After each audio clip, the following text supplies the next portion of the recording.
কখনো কি মনে হয়েছে যে আমাদের ভেতরেই এমন কিছু একটা আছে যা আমাদের আটকে রাখে, এমন কোনো অদৃশ্য বাধা যা আমাদের পুরো সম্ভাবনাকে বিকশিত হতে দেয় না?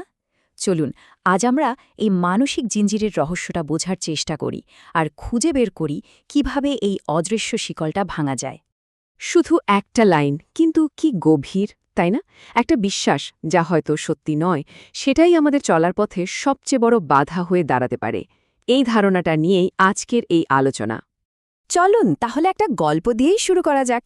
এটা একটা সার্কাসের বিশাল হাতির গল্প, কিন্তু এর মধ্যে দিয়ে আমরা হয়তো আমাদের নিজেদেরই এক নতুন পরিচয় খুঁজে পাব।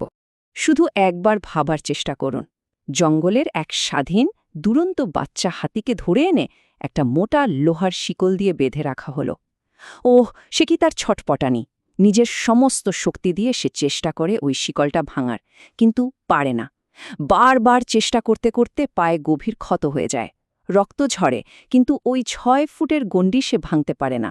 একসময় হাতিটা ক্লান্ত হয়ে হাল ছেড়ে দেয়, আর তার মনে গেঁথে যায় এক ভয়ঙ্কর বিশ্বাস, এই শিকল ভাঙা অসম্ভব। আর এই বিশ্বাসের ফলটা যে কি সাংঘাতিক, কি ট্র্যাজিক, সেটা শুনলে অবাক হতে হয়। সেই ছোট্ট হাতিটা একদিন মস্ত বড় শক্তিশালী এক হাতিতে পরিণত হয়। তখন তার গায়ে এত জোর যে এক ঝটকায় সে ওই খুঁটি শুদ্ধ উপড়ে ফেলতে পারে। কিন্তু জানেন, তখন তাকে আর লোহার শিকল দিয়ে বাঁধাই হয় না, একটা সাধারণ দড়িই যথেষ্ট। কারণ তার মনে তো সেই পুরনো বিশ্বাসটা রয়েই গেছে।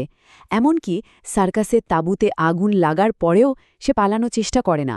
চোখের সামনে মৃত্যু দেখে, কিন্তু ওই দড়িটা ছেঁড়ার কথা ভাবেও না।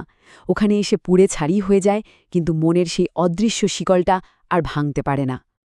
তো গল্পটা তো শুনলাম, কিন্তু আসল প্রশ্নটা হলো, ওই সার্কাসের হাতির সাথে আমাদের নিজেদের কি কোনো মিল খুঁজে পাওয়া যায়? আমরাও কি এমন কোনো অদৃশ্য শিকলে বাধা পড়ে আছি? আর এখানেই এই উপমাটা যেন একেবারে আমাদের জীবনের আয়না হয়ে ওঠে। কারণ আমাদের পায়ে হয়তো কোনো শিকল নেই, কিন্তু আমাদের মনে এমন অনেক জিঞ্জির আছে যা আমাদের অসীম সম্ভাবনাকে আটকে রেখেছে। দেখুন, তফাৎটা আসলে কোথায়? হাতির পায়ে ছিল লোহার শিকল, যেটা একটা সময়ে গিয়ে আর ছিলই না, পুরোটাই ছিল তার মনে। আর আমাদের আমাদের শিকলটা তো পুরোপুরি মানসিক।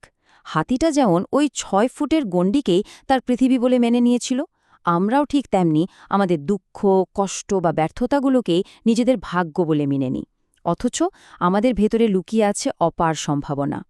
এই যে মনের শিকলে আমরা বাধা, এর সবচেয়ে বড় একটা লক্ষণ কি জানেন? সেটা হলো একঘেয়েমি। যখন প্রতিদিনের জীবনটা, সকাল থেকে রাত পর্যন্ত একই কাজগুলো ভীষণ ক্লান্তিকর আর অর্থহীন মনে হতে থাকে, তখন বুঝতে হবে মনটা আসলে বর্তমানে নেই। ঠিক এই রকম একটা অনুভূতি নিয়ে এক শিষ্য একবার তার গুরুর কাছে গিয়েছিলেন।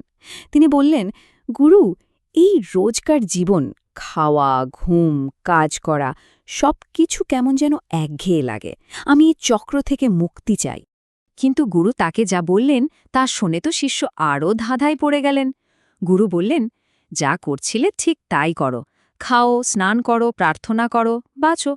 কোনো নতুন পথের দিশা দিলেন না।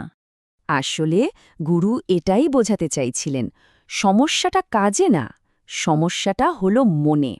আমাদের মন যখন বর্তমানে থাকে না, যখন সে হয় অতীতের কোনো আফসোসে পড়ে থাকে, নয়তো ভবিষ্যতে দুশ্চিন্তায় ছুটে বেড়ায়, ঠিক তখনই বর্তমানের কাজগুলো যান্ত্রিক আর প্রাণহীন মনে হয়। একঘেয়েমিটা আসলে মনেরই তৈরি। তাহলে উপায়টা কি? এই মনের শিকল, এই একঘেয়েমি, এসব থেকে বেরোনোর পথটা কি? পথ হলো মুক্ত বিশ্বাস অর্জন করা। এটাই সত্যিকারের স্বাধীনতা আর জীবনের সব সাফল্যের মূল ভিত্তি। আর এই মুক্ত বিশ্বাসের শক্তিটা অবিশ্বাস্য। এটা শুধু কোনো ধারণা না, এটা এমন এক শক্তি যা অসুস্থতাকে সারিয়ে তুলতে পারে, ব্যর্থতাকে সাফল্যে বদলে দিতে পারে, মনের সব অশান্তিকে শান্তিতে রূপান্তরিত করতে পারে, এমনকি আমাদের ভেতরে লুকিয়ে থাকা প্রতিভাকেও জাগিয়ে তুলতে পারে। এক কথায়, মানুষের অসীম সম্ভাবনাকে এটা উন্মুক্ত করে দেয়। কিন্তু প্রশ্ন হল, এই মুক্ত বিশ্বাস অর্জন করা যাবে কিভাবে? এর জন্য সবচেয়ে কার্যকরী, সবচেয়ে পরীক্ষিত পথটাই হল মেডিটেশন। কিন্তু মেডিটেশন কিভাবে কাজ করে? কিভাবে এটা আমাদের শিকলগুলো ভাঙে? ব্যাপারটা খুব সহজ কিন্তু গভীর। প্রথমত, মেডিটেশন আমাদের ছোটাছুটি করা মনটাকে ধরে এনে বর্তমান মুহূর্তে স্থির করে। আর মন যখন বর্তমানে থাকে তখন অতীতের দুঃখ বা ভবিষ্যতের ভয় তাকে ছুঁতে পারে না। ঠিক তখনই আমরা আমাদের ভেতরের আসল আমির সাথে, মানে আমাদের শক্তির উৎসের সাথে যুক্ত হতে পারি। আর এই আত্ম উপলব্ধি থেকেই জন্ম নেয় সেই মুক্ত বিশ্বাস, যা ওই হাতির দড়ির মতো সব মানসিক জিঞ্জিরকে ছিঁড়ে ফেলে। আর যখন এটা হয় তখন কি হয় জানেন? তখন সেই শিষ্যের মতোই জীবনের প্রত্যেকটা সাধারণ কাজও অসাধারণ হয়ে ওঠে। প্রতিবেলার খাবার, প্রতিদিনের স্নান বা যে কোনো কাজে তখন আর একঘেয়ে লাগে না, বরং হয়ে ওঠে এক নতুন জগৎ, এক নতুন আনন্দের উৎসব। তো শেষ পর্যন্ত প্রশ্নটা কিন্তু আমাদের নিজেদের কাছেই ফিরে আসে। আমরা কি ওই সার্কাসের হাতির মতোই ভ্রান্ত বিশ্বাসের শিকলে জীবনটা কাটিয়ে দেব, নাকি নিজের ভেতরের অসীম শক্তিকে জাগিয়ে তুলে এক সত্যিকারের মুক্ত জীবনের দিকে এগিয়ে যাব? সিদ্ধান্তটা কিন্তু আমাদেরই।